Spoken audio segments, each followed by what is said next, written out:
강혜신의 오늘의 미국.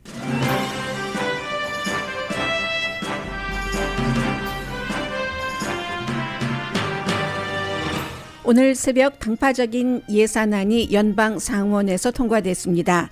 초당적인 기업 산업안인 기간 산업안이 역시 연방 상원에서 통과된 지 24시간도 채 안 된 시간에 일어난 일입니다.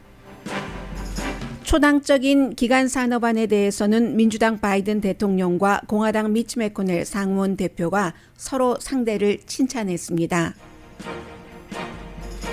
플로리다 주지사가 마스크 착용을 의무화하면 교육기금을 중단한다고 엄포를 내자 연방정부가 그 교육기금을 지원하는 안을 마련하고 있습니다. 연방정부는 플로리다주에 부족한 호흡기도 보냈습니다.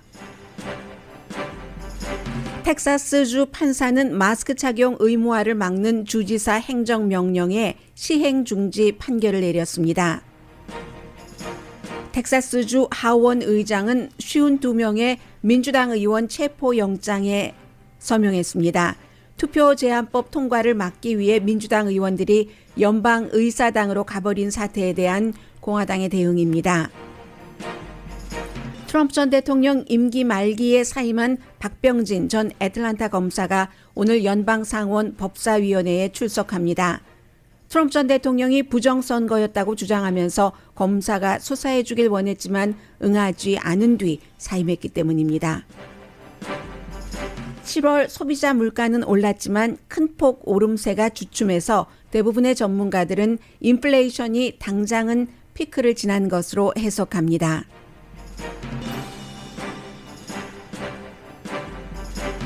여러분 안녕하십니까? 오늘의 미국 강희신입니다. 오늘은 먼저 미국의 민주주의에 대해서 말씀을 드리겠습니다. 하나는 정말 그 민주주의의 원형이라고 할 수 있는 연방의회, 그리고 이 연방의회와 백악관에서 일어난 여러 가지 일들, 또 하나는 이 민주주의가 뭐 시험대다라고들도 표현을 많이 하고 있는데 연방정부와 주정부 사이에 서로의 그 싸움과 대응과 아직까지 연방정부와 주정부 사이에는 바이러스 관련해서 협상은 없어 보입니다. 그러나 먼저 굿뉴스부터 전해드립니다.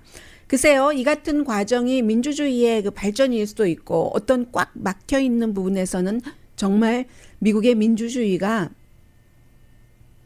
이제는 쓸모가 없게 돼서 쓸모 있는 부분보다는 쓸모 없는 부분이 많아졌기 때문에 대대적인 어떤 그 고침, 수술을 해야지 되는가 하는 것도 느낄 수 있는 건데 먼저 긍정적인 것부터 전해드립니다. 기간산업안이 이제 그 연방 상원에서 통과가 됐는데 어제 통과된 게 뭐 두 가지도 아니고 사실은 세 가지예요. 그런데 의미 있는 두 가지만 말씀드리는데 그 두 가지 가운데서도 더 의미가 있는 초당적인 것부터 말씀을 드리겠습니다. 이젠 다 알고 계시는 약 1억 2천억 달러 규모의 기간산업안, 뭐 기간시설에 대해서도 또 사람에 대해서도 투자하는 이 안이 몇 개월 동안 밀고 당기기를 계속하다가 69대 나머지 반대로 통과가 됐거든요. 그러면 민주당 상원 의원이 50명밖에 되지 않기 때문에 공화당 의원이 이런 사태에서 19명이나 기간 산업에 찬성을 했다는 얘기입니다. 공화당 가운데서 자주 이제 좀 온건하기도 하고 민주당과 협상을 해보려고 하는 뭐 수잔 콜린스라든가 아니면 뭐 린지 그레이엄은 자주 해보려고 하진 않지만 어쨌든 중진 의원이니까 19명 의원 가운데 제가 이름을 불러봤습니다. 그리고 수잔 머코스키 당연하고요. 밀 럼니, 또 한 사람이 공화당의 상원 원내대표인 미치 매코넬입니다. 미치 매코넬도 찬성을 했는데 이 안이 나오고 나서 바이든 대통령이 뭐라고 얘기를 했냐면 미국에서 그야말로 이제 더 이상 그 과거와 같은 초당적인 협의는 없다면서 그런 일은 기대도 하지 말라는 말이 많았지만 아직도 미국의 민주주의는 일을 하고 있다. 기능을 제대로 하고 있다. 이렇게 공화당 의원이 민주당과 함께 국민을 위해서 좋은 일이 있으면 표를 19명이나 보탰다 하는 게 바이든 대통령 연설의 요지였습니다. I know a lot of people, some sitting in the audience here, didn't think this could happen. 네, 지금 이제 대통령이 이 얘기를 할 때 그 앞에 듣고 있는 그 사람들 가운데서도 절대로 이런 일은 없을 것이다라고 얘기를 한 사람이 있다는 것도 안다고 했고, 오늘의 미국에서도 이 같은 것에 대해서 보도를 해드릴 때 예전에 공화당이 이제 그 민주당 대통령이 정권을 잡고 있을 때 하나도 무슨 일인가를 해주질 않았다. 그걸 알기 때문에 지금 바이든 대통령의 측근 가운데서도 공화당이 협상을 하고 해줄 것이라고 기대를 하지 말아라 라고 얘기하는 사람이 많이 있었다고 보도를 해드렸습니다. 바이든 대통령이 그런 부분을 얘기를 하는 거죠. 그런 사람들이 있지만 나는 지금도 그런 걸 믿지 않는다. 우리는 함께 일할 수 있다는 것, 그것을 더 바이든 대통령은 강하게 믿는다는 거예요. So I want to thank those senators who worked so hard to bring this agreement together. I know it wasn't easy. 네, 쉽지 않은 일이지만 You showed a lot of courage. And I want to personally thank you for that. And I've called most of you on the phone to do just that. 네, 지금 그 대부분의 이 안에 찬성표를 던져준 그런 공화당 의원에게는 본인이 이제 대부분 전화를 했다 이런 얘기를 했고요. 대통령이 대부분의 의원들에게 내가 공화당 의원들 전화를 했다. 쉽지 않은 일이고 협상이라는 것은 양측의 협상이라는 것은 컴프로마이즈라는 것은 쉽지 않은 일인데 정말 공화당 의원들이 용기가 있다고 얘기를 했죠. 이제 그런 얘기를 했고 절충과 타협이라는 게 어렵지만 필요하고 중요한 일이다. 민주주의에 있어서는 또 그 절충과 또 이 타협이라는 것이 가능한 것이고요. 이런 얘기를 했습니다. 그러면서 미치 매코넬 상원 의원에게도 감사하다. 뭐 그런 표현도 했고요. 바이든 대통령이요. For the American people. For the Democrats who supported this bill, we can be proud of this unprecedented investments. 네, 공화당에 대해서 감사한다고 표현을 했고 민주당에 대해서는 결국은 이 안이 통과가 됐고 하원 절차는 남아 있습니다. 그런데도 어쨌든 이게 되고 대대적인 그런 미국의 기간 산업에 투자를 한다면 미국인에게 좋고 얼마나 좋고 또 좋은 일인가 뭐 이런 얘기를 했습니다. 그런데 이게 바이든 대통령만 공화당에게 대부분의 이 찬성한 공화당에게 전화를 걸었다고 했고 고맙다고 얘기를 한 것이 아니라 이 미치 매코넬도 바이든 대통령을 칭찬을 했습니다. 공화당의 상원 원내대표잖아요. 원래 이 미치 매코넬은 민주당 행정부가 들어서면 그 행정부가 하는 일에 100% 반대하는 것이 나의 공화당 대표로서의 목표고 의무다라고 얘기를 했었던 사람입니다. 그런데 트럼프가 추진하던 기간산업안도 반대했었던 그가 바이든의 기간산업안을 백악관이 주도해서 만들어냈으니까요. 찬성을 했다는 것 자체도 의미가 있는데 뭐라고 얘기를 하냐면은 이 기간산업안은 민주당만 좋아하는 게 아니다. 유권자를 생각할 때 노련한 정치가잖아요. 공화당 유권자들도 이 기간산업안을 좋아한다. 미국 사람들이 지금 연방 상원 의원을 50명을 민주당, 50명을 공화당으로 했고 그리고 하원에서는 약간의 차이로 민주당 의원에게 많은 것을 준 것은 서로 거의 이제 협상을 하면서 일하라는 것이 국민의 뜻이다라고 얘기를 하면서 그 국민이 상원 50대 50, 하원 불과 10표 정도 차이로 민주당이 이끌게 한 것은 동의할 부분이 있으면 공화당에게 민주당이 추진하고 있는 일이라도 동의할 부분이 있고 그것이 미국에 좋다면 동의를 하라는 뜻이다. 이게 미치 매코넬의 해석입니다. 어제 미치 매코넬을 포함한 19명의 공화당 상원 의원이 백악관과 민주당이 더 많이 힘을 썼죠. 그런 것을 통과시킨 것을 두고 2020년 선거에서 다 지도록 자초를 했다. 이런 얘기를 많이 하거든요. 선거를 치러봐야지 알죠. 상원이건 하원이건 그러면서 바이든 대통령도 굉장히 열심히 일을 했기 때문에 이 안이 통과됐다. 바이든 대통령이 일을 잘했다는 것은 조금 이따 고백할 게 하나 있습니다. 바이든 대통령이 일을 잘했다고 하는 것은 민주당 의원 가운데서도 이 안에 다 찬성한 게 아닙니다. 그게 아니라 민주당 의원 가운데서도 더 본인들이 원하는 것만큼 더 가자고 특히 이제 좀 그 진보적인 굉장히 진보적인 의원들이 많이 그 주장을 했는데 그러한 것들을 대통령이 가라앉히고 공화당이 원하는 것을 이 안에 많이 포함시켜 준 것에 대해서 뭐 고맙고 역할을 했다 하는 그런 겁니다. 어쨌든 그런데 이것도 할 것만 하는 거예요. 투표 제한법이라든가 이런 것은 또 미치 매코넬 상원 공화당 원내대표가 강하게 민주당이 원하는 쪽으로 가지 않도록 막고 있습니다.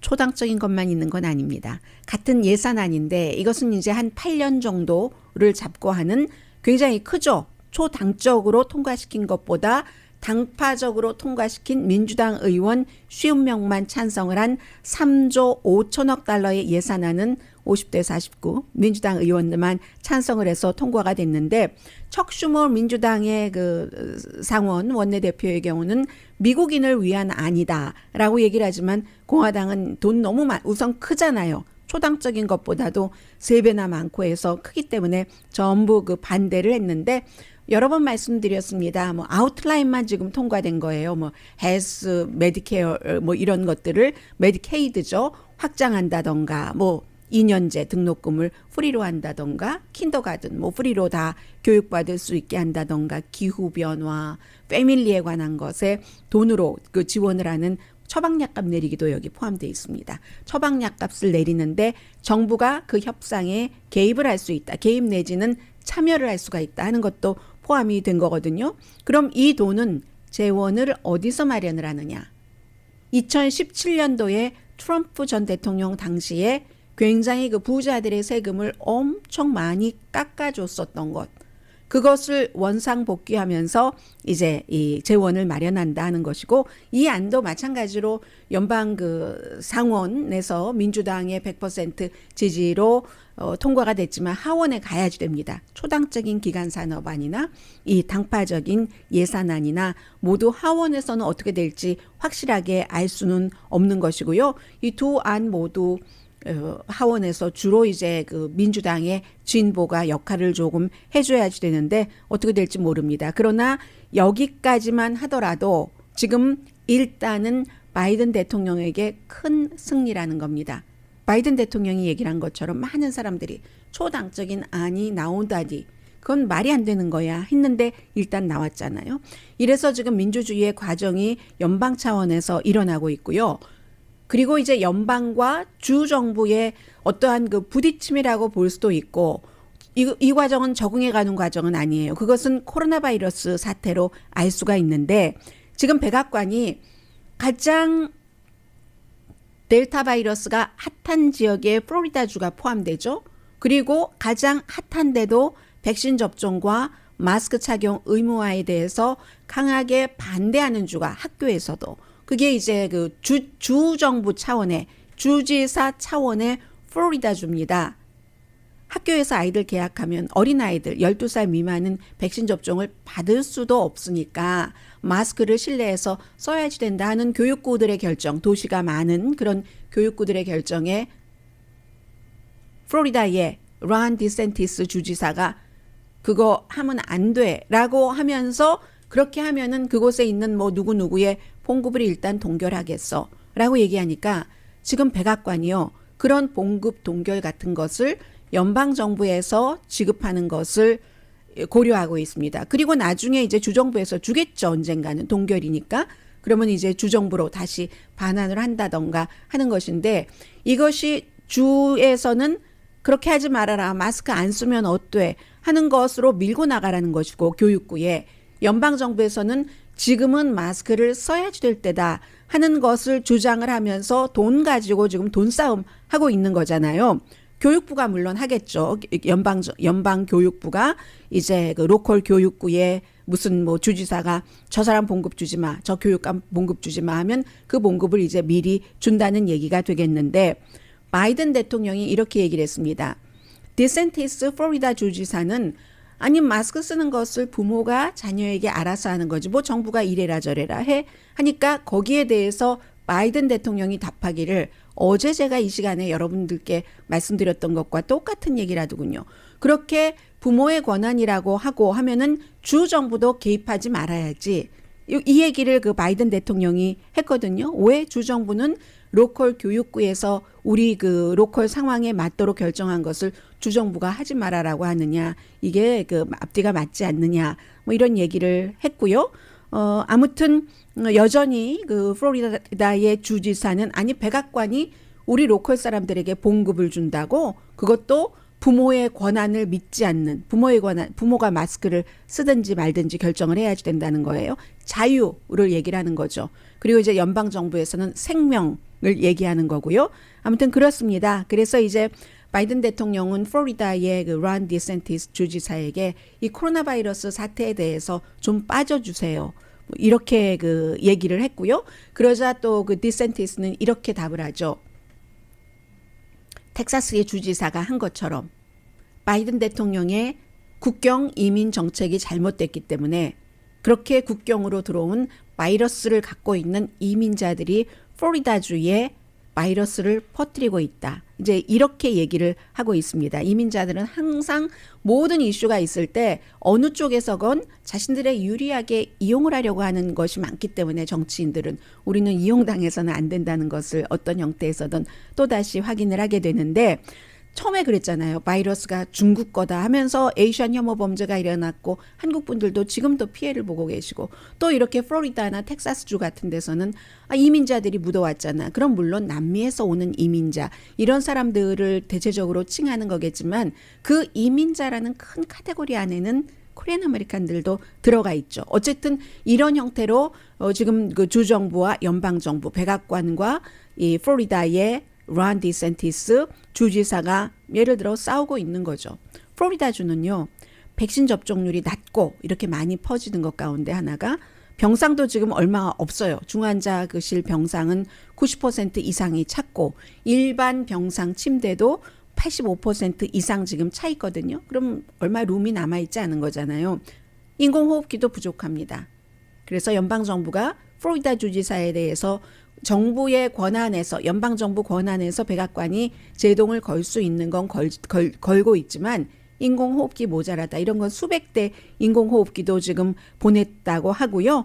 또 뭐 이것도 보건복지부에서 연방에서 관리를 하는 거죠. 작은 그 호흡 그 보조기구 같은 것들도 보냈습니다. 이것은 또 플로리다주의 보건국이 주 보건국이 연방 정부에 우리 인공호흡기가 모자라니까 보내주십시오 하고 요청을 했기 때문에 연방 정부에서 보낸 것이라고 하거든요. 그랬더니 또 론 디센티스 주지사가 아니 우리 보건국이 그런 걸 요청을 했단 말이야. 했는지 안 했는지 내가 알아봐야지 되겠어. 확인하겠어라고 그 얘기를 하면서 여전히 마스크 착용과 백신 의무화를 금지해야지 된다는 입장을 플로리다주의 주지사는 지금 그 아주 확고하게 고수하고 있습니다.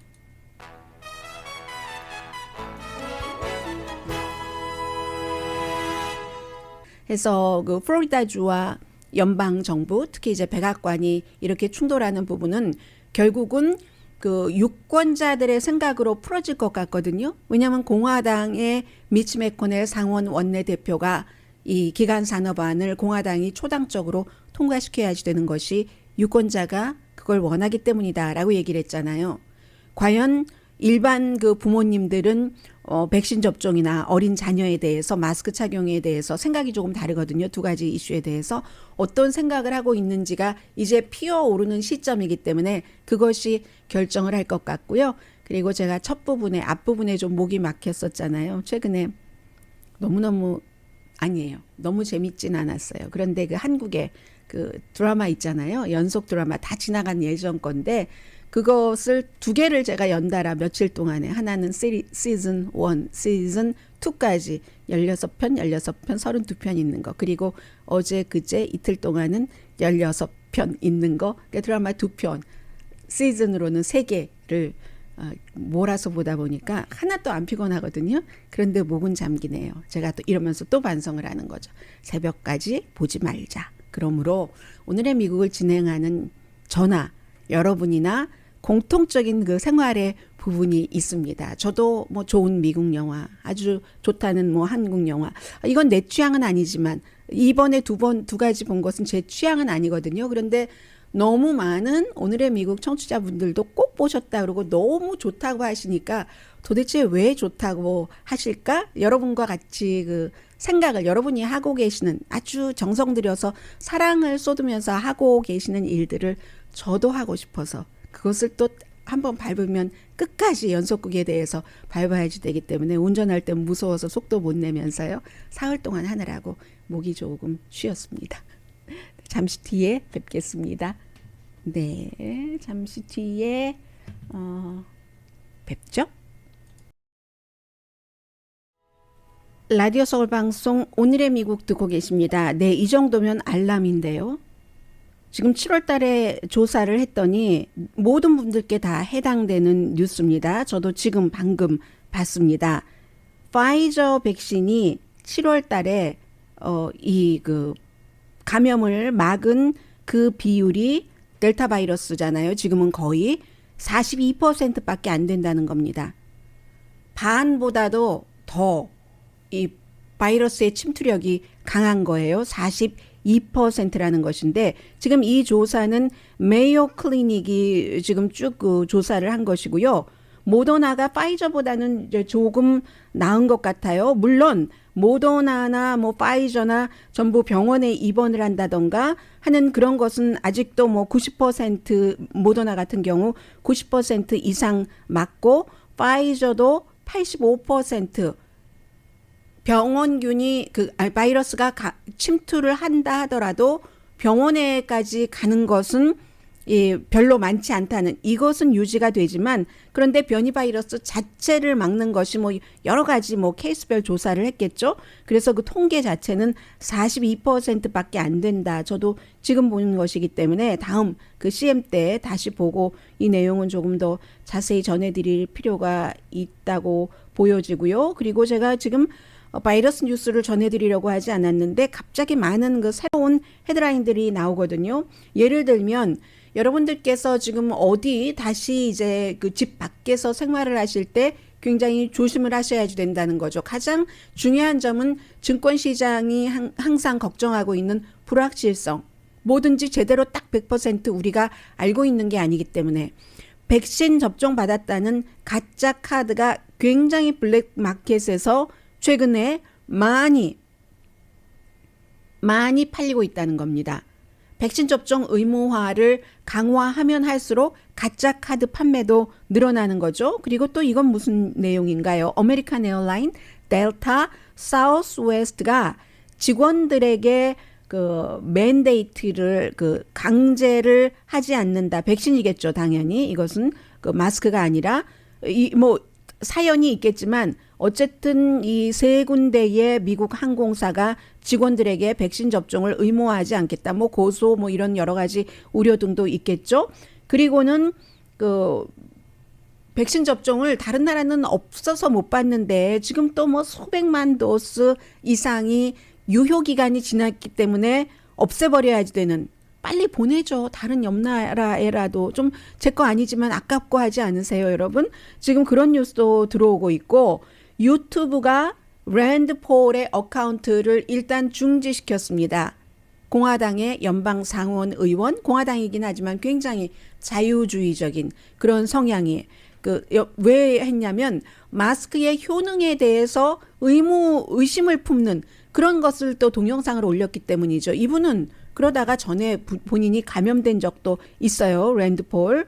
그리고 하와이도 다시 지금 그 규제를 강화한다 하는 건데 델타 바이러스가 하와이 지역에도 많이 그 퍼지고 있기 때문에 그래서 그 강화한다 하는 거군요. 그래서 지금 보면은 25군데 실내, 75군데 아웃도어에서 소셜 게더링 같은 것들이 굉장히 많아지고 있는데 그에 따라서 이제 바이러스도 확산이 되고 있다 해서 그러면 어떠한 것을 규제를 한다는 건가요? 소셜 게더링을 이렇게 지금 미리 예정돼 있는 것도 있고 하는데 함께 모이는 것 같은 것들을 지금 이제 또 규제를 할 구체적인 내용이 나오겠죠. 하와이도 7월 달, 8월 달에 바이러스 확산율이 굉장히 높아지고 있기 때문에 예를 들어서 술집과 또 식당, 체육시설 이런 곳에서 그 수용 인원이 있죠. 수용 인원의 50% 정도만 받게 하는, 그리고 아주 그 큰 모임, 어떤 뭐 카운티가 몇 군데 있잖아요. 하와이도 그런 그 카운티에서 그 이벤트도 50명 이상은 모이지 못하도록 한다던가 이런 여러 가지 뭐 하와이의 그 지역의 문제이기 때문에 지역 분들이 더 잘 알고 계시겠죠. 다만 이제 이 정도로 다시 이제 규제들이 들어가기 시작한다. 오레곤주도 주 전체적으로 마스크 착용 의무화를 지금 다시 시작한다 하는 발표를 했고요. 부모님들은 백신과 그 마스크에 대해서 아이들, 특히 이제 그 10대 자녀들에 대해서 어떤 생각을 갖고 있는가 하는 것이 1259명의 12살에서 17살 사이 부모를 대상으로 조사를 했습니다. 12살 미만은 아니고요. 그러니까 백신 접종을 받을 수 있는 그 나이에 그 미성년자인 거죠. 7월 15일부터 8월 2일까지 조사를 했더니 백신 접종에 대해서는요, 의무화해야지 된다보다 의무화해서는 안 된다 하는 의견이 더 많았습니다. 58% 대 42%. 백신은 좀 염려된다는 거예요. 특히 그 이제 어른도 아니고 자녀들에게, 어린 자녀들에게 백신 접종하는 것은 염려하시는 부모가 더 많다는 거고, 그럼 백신 접종을 받지 않은 자녀에게 마스크 쓰는 것에 대해서는 찬성이 많습니다. 63대 36. 찬성이 훨씬 많은 편이죠. 그런 지금 전체적으로 미국에서는 12살에서 17살까지 뭐 한 40% 정도는 백신 접종을 했다고 하거든요. 뭐 6월 달보다 많이 높아졌네요. 그때 34%였는데, 그리고 6% 정도는 지금 우리 자녀를 백신 접종을 맞출 것이다 이렇게 얘기를 하는데, 만약에 학교에서 의무화시키면 마치겠다 이런 그 부모들도 많은데, 그럼 부모들은 왜 자녀들에게 백신 접종하기를 꺼려하는가? 장기적인 부작용을 걱정하시는 거죠. 뭐 출산 능력이라든가 뭐 또 강제가 싫어서 이렇게 얘기하시는 부모님도 계시고요. 또 아니면 아이가 백신 걸려서 아프면 내가 뭐 일을 중단해야지 되는데 도저히 그럴 형편이 아니다. 그리고 어디서 맞는지 자동차도 없고 뭐 장소도 모르고 이런 형태로 해서 이제 백신 접종에 대한 부모님들의 생각이 그렇다는 건데요. 이 조사가 악시오스와 그 윌 체이스가 공동으로 여론조사를 한 결과입니다. 관련 뉴스로는 텍사스주에서도 또 살고 계시는 한국 분들도 굉장히 많으시잖아요. 샌안토니오 카운티, 또 백사 카운티의 승리다 이렇게 표현들을 하고 있는데, 판사가 주지사가 마스크 착용 의무화를 금지했잖아요. 텍사스주에서. 그것을 일시 주지사의 그 행정명령을 지키지 않아도 된다 하는 판결을 내린 겁니다. 샌안토니오와 백서 카운티에. 그러니까 결국 이 말은 임시로 마스크 착용을 의무화 그 교육부에서 할 수 있다 하는 거거든요. 이제 그래서 이제 다시 뭐 소송이 또 있어요. 다음 주 월요일. 그때까지는 실내와 빌딩에서 마스크 착용을 이 두 군데 카운티 학교에서는 할 수 있도록 한다는 거죠. 그래서 델타 바이러스가 원하는 것이 무엇인가를 생각을 해봤으면 좋겠어요. 제가 델타 바이러스라면, 여러분께서 델타 바이러스라면 사람들이 마스크 쓰는 것을 좋아하겠어요? 저 몸에 들어가고 싶은데. 아니면 안 쓰는 걸 좋아하겠어요? 인간은 자유를 느껴야지 돼 하면서 안 쓰는 것을 델타 바이러스가 좋아할까? 아니면 내가 들어가야지 되는데 마스크를 쓰면 못 들어가 하는데 덜 들어갈 수가 있어 하는데 그걸 좋아할까? 어느 걸 좋아할까? 생각을 해보면 이거는 아주 확실하게 좀 나오는 것 같고요. 텍사스주에서 지금 바이러스 테스트하면은 18.1% 양성 반응 나옵니다. 그리고 텍사스도 뭐 플로리다만큼은 아니지만 못지않아요. 거의 조금 있으면 침대가 329개밖에 남지 않았습니다. 그래서 모든 주에서 지금 전부 이 바이러스 때문에 서로 다른 이슈로 아주 어려움을 겪고 있고요. 그리고 텍사스 얘기가 나왔으니까 텍사스주 하원 의장이 같은 의원이에요. 당은 다르지만 52명의 민주당 하원 의원 민사적으로 체포할 수 있는 체포영장을 발부하는 안이 통과가 됐고 그 안을 서명을 했습니다. 다수당이 공화당이기 때문에 공화당 하원 의장이 서명을 해서 오늘 아마 이제 이런 경우 뭐 하원에서 의사당 연방 의사당과 마찬가지로 하사가 이런 것을 집행을 하겠죠. 경관이 의사당 경관이 해서 의사당의 그런 그 집행 경관에게 전달을 할 것인데 이게 무슨 일이었냐면 특히 이제 19명의 체포영장이다 해서 그 체포영장이라는 것에 뭐 여러 가지 의무가 있는데 의사당을 출입하지 못하도록 한다든가 그러면 국민이 뽑은 정치인이 그 일을 하기 위해서 의사당에 들어갈 수 없는데 왜 이런 일이 일어났냐면 5월 달에 텍사스 주에서 뭔가 그 투표하는 것을 어렵게 하는 여러 가지 그 조건을 붙인 안을 공화당이 다수당이기 때문에 통과를 시키려고 공화당이 시도를 했는데 민주당이 그 당시에 아주 협조를 하지 않아서 안 됐습니다. 그러자 텍사스의 주지사가 그 같은 투표 제한을 강화시키길 원하는 주지사가 특별회기를 이렇게 소집할 수 있도록 또 도움도 줬고 이제 공화당에서 특별회기를 소집을 해서 투표를 했어야지 되는데 상대당 의원들이 없으면은 못하게 되는 뭐 여러 가지가 있겠죠.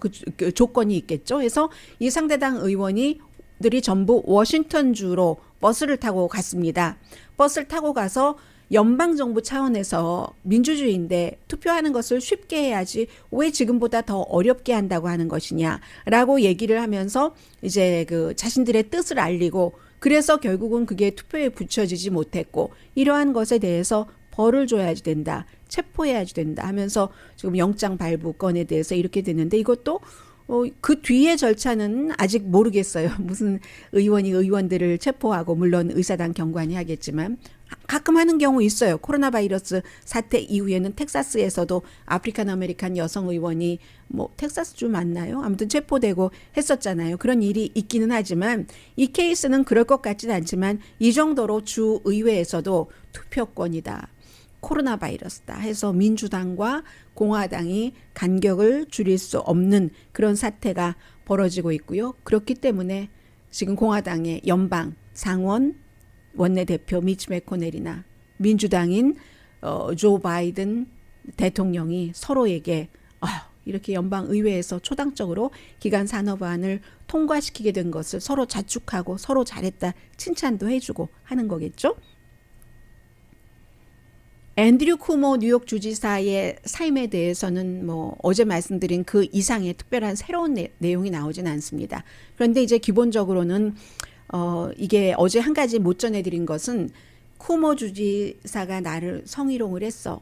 이렇게 얘기하는 여성들은 모두 이제 좀 안심했다. 조금 마음이 가라앉는 것 같다 하는 반응들 보였고요. 오늘 아마 연설했을 겁니다. 뉴욕의 부지사가 최초의 여성 그 주지사 자리 선거 전에 내년에 선거 있죠. 네, 캐티 그 호컬 그 부지사가 주지사가 되는 뭐 연설도 하고 곧 이제 선서도 하겠죠.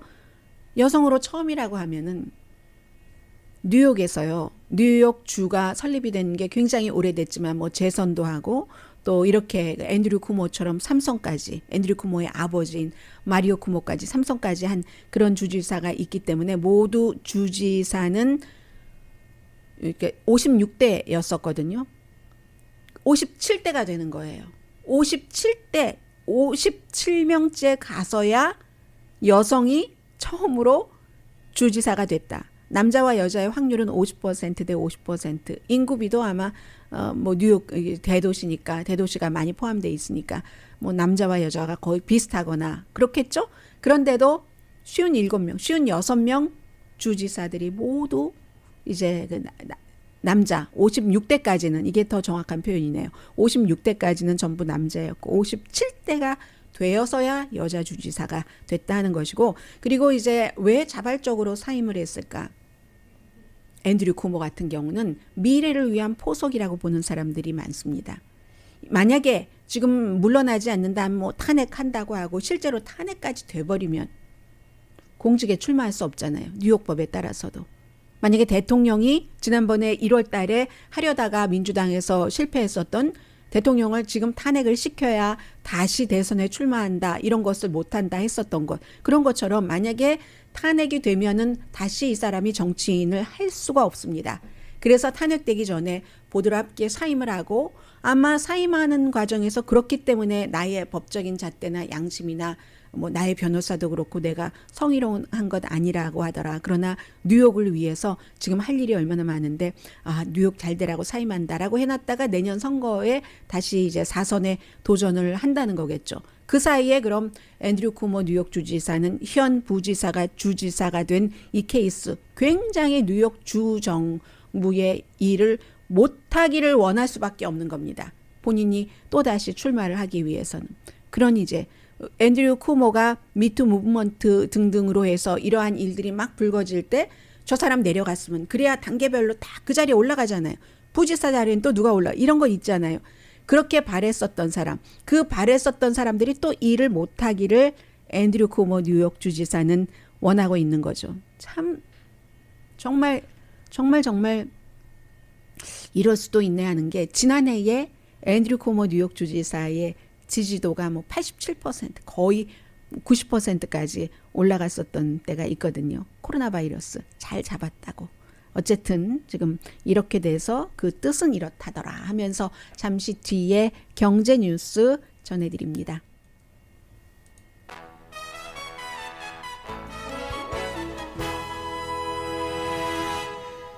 라디오 서울 방송 오늘의 미국 듣고 계십니다. 네, 지금 여러 가지 내용들이 있지만 7월달 소비자 물가부터 전해드립니다. 물가 올랐죠. 여러 가지 뭐 음식, 식품 올랐습니다.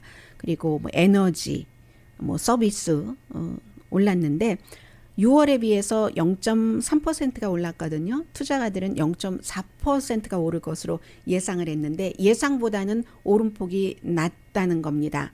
6월 달에는 0.9%가 올랐었고 뭐 20년 사이에 뭐 최고였었고 5월 달에 0.7% 올랐었고 아무튼 물가가 오르기는 오르는데 오름폭도 조금 그 분야별로 조금 달라지기도 하고요. 자동차 같은 경우가 인플레이션에 요즘 큰 영향을 미치고 있는데 자동차도 뭐 중고차 값 아직도 오르고는 있지만 오름폭이 조금 줄어들고 한다는 겁니다.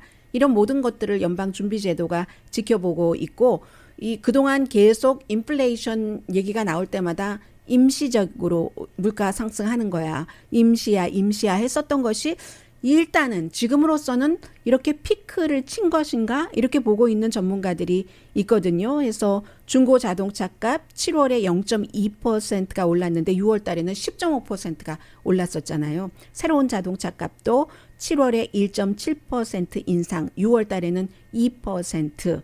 교통 서비스는 조금 줄어들었어요. 한동안 뭐 사람들 수요 많아서 확 올라갔었잖아요.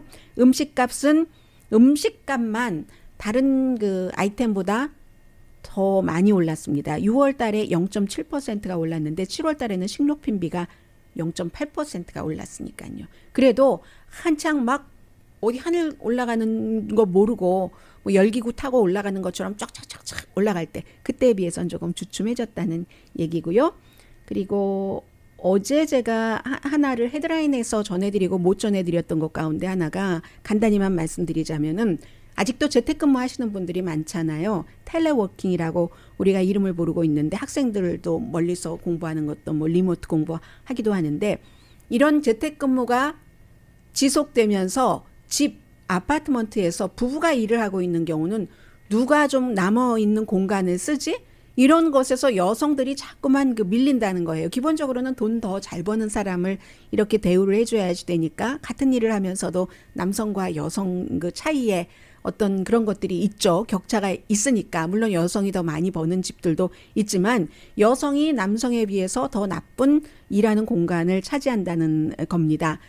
집에 남는 공간은 언제나 뭐 원래 공간이 남았다면 남성들이 그라지 만들어서 막 공구를 논다던가 그렇잖아요. 지하도 뭐 만들고 그래서 여성들이 부엌이나 리빙룸에서 랩탑 가지고 그냥 랩탑 들고 여기 왔다 또 중간중간 일도 하잖아요. 아이들 숙제도 봐주고 그래서 이것도 새로운 노멀이라면 이 자체도 정책을 만들어야지 된다. 집안에서 이 홈오피스에 대해서 그런 얘기들도 지금 많이 나오고 있고요. 새로운 광고 지금 들어가야지 되나요? 네, 어떻게 되나요? 네. 그리고 어제 제가 말씀드린, 제일 앞부분에 말씀드린 그 식당, 뭐 여러 가지 환경도 개선해야 되고, 그러려면 손님들도 음식값이 오르는 것을 받아들여야지 될 것 같고 하면서 식당도 7일이 아니라 닷새 오픈하면 어떤가 이런 제안을 이제 그 피터 호프만이라는 요리사면서 그 식당 경영자였던 분이 기고문을 써서 얘기를 했잖아요. 그게 굉장히 반향이 컸던가 봅니다. 오늘 아침까지도 얘기를 하고 있는데 특히 식당도 5 days 하면 그러면 우리 어떻게 먹으라고 그러면 그럴 필요 없죠. 어떤 식당은 월요일 화요일 문을 닫는 그런 날이 오면 얼마나 좋겠어요. 음식값 올라가고 특히 한국 음식처럼 손 많이 가는 것 그런 대신에 음식값이 올라가도 고통을 받지 않도록 임금도 오르고 이런 제가 이상을 말하고 있어요 지금.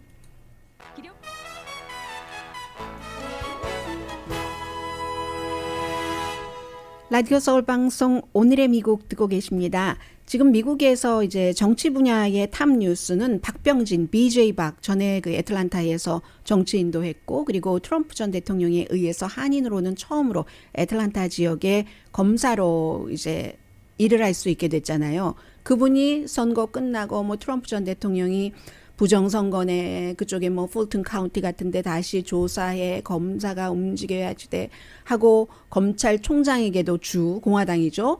전화하고 했었던 때 결국은 사임하고 말았죠. 원래 사임은 행정부가 바뀌면 바뀔 수 있어요. 바뀔 가능성이 높지만 끝나고 나서 인수인계를 하죠. 그런데 그때 사임을 하고 말았는데 오늘 지금 탑뉴스가 바로 그 BJ 박병진 전 검사가 지금 상원에 연방상원 법사위원회에서 청문회에 나가서 여러 가지 증언을 하는 거거든요. 트럼프 전 대통령의 압박이 있었는지 그 투표에 대해서 부정선거라고 조사를 하라고 하는 총무처 장관에게 했었던 여러 가지는 뭐 많이 여러분들께서 알고 계시기 때문에 뭐 아주 첨예한 대립 그 시점에 사임을 했기 때문에 지금 이런 얘기들이 나오고 있는 거고요. 오늘 뭐 삼성 전화기 뭐 접히는 전화기 2가지 나온다는 것도 미국에서는 테크계의 아주 빅 뉴스이기도 합니다.